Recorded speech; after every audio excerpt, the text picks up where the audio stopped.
Let's go to Doha because we can speak to Luciano Zaccara, a Middle East political analyst. Great to see you, Luciano.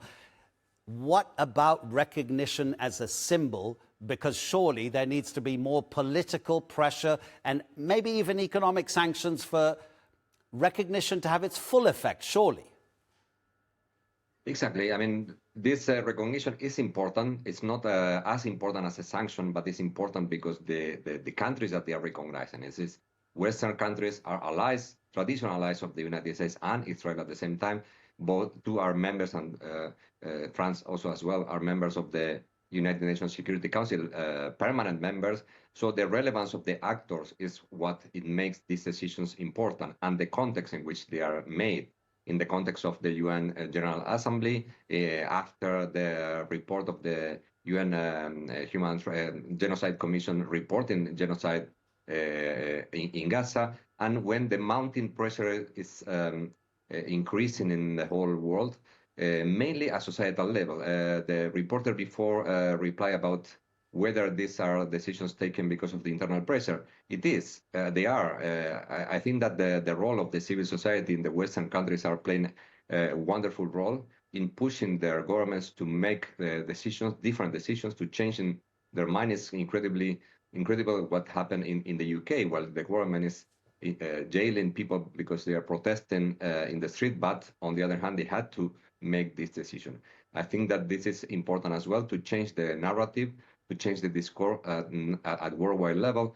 And we know that this can be, therefore, in the future, if the governments continue with this effort, but followed also by the civil society, that they are the ones that they can make concrete measures, like boycotting, cutting ties with Israel, breaking academic, commercial, touristic relations, commercial relations. So they are step by step that can be taken, but I think this is a good start.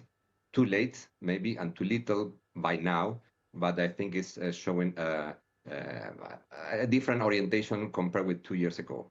Luciano, do you think that Israel can actually punish those countries for their recognition of Palestine? Because Benjamin Netanyahu says he's going to take some action, but it could be counterproductive for him. Well, actually, what Israel has been doing since every time one country is recognizing Palestine is retaliating against Palestinians in both West Bank and Gaza, not against the Western countries. The only thing they can do is to summon the ambassadors or to do some declarations, showing their upset that they have. But what they do automatically is to take measures against the people in Gaza and West Bank.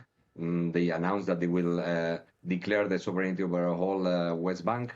They continue with the attacks in Gaza. So it looks, it's paradoxical that a country that claims that they have the mass moral army in the world and they are acting according to international law, every time that the international system is taking a measure that is harming them, or actually that is recognizing what the harm that they are committing to other people, what they do is to increase the harm that they produce to other people.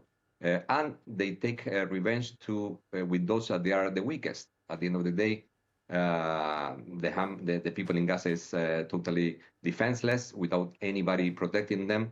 And every time that they have the chance to punish them because of what the Europeans or Western countries are doing, or any other country, they do it.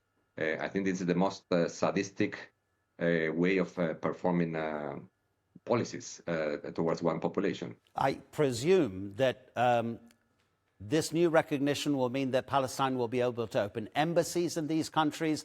Ones will be opened in return in Palestine, at international conferences, at diplomacy. There will be a real state to deal with. There may be business deals that governments could do with the Palestinian government. This will all come into place and begin to show benefits in time, I suppose.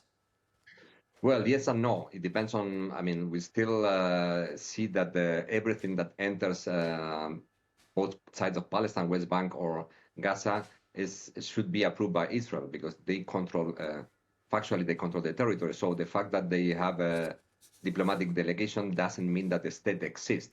And this is very, very important to point out. There is a symbolism in that, having representation of the Palestine government in every country that recognizes that.